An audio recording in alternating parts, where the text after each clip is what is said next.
Sensizliğe dözmür ürək yarım, qəlbim sinəmdə çırpınar canım. İstər sənin yanında mən qalım, getmə əzizim sevgili yarım. Eşqim məhəbbətlə dolub cana, yaş gözlərimdən hey axır yana.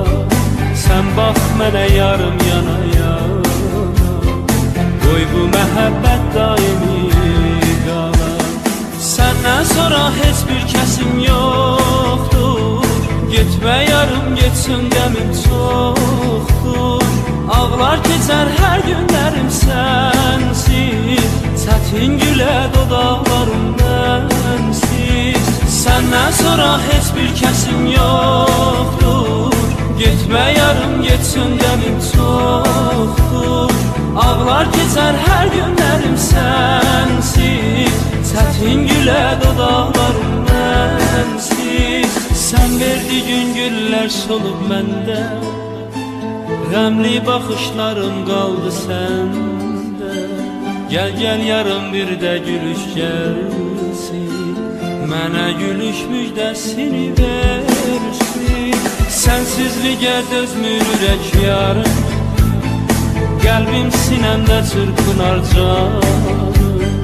İstər sənin yanında mən qalım, getmə əzizim sevgili yarım.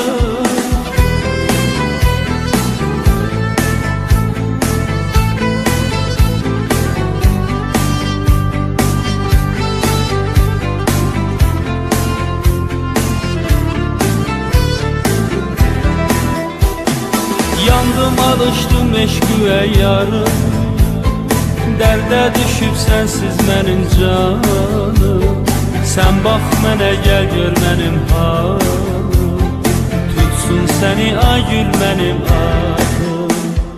Getmə qərarım otlanıb yandan, özgə demə ağlar günə qallar. Hər bir baxışla dərdini ağlar, rüyalarda səni yada sallar.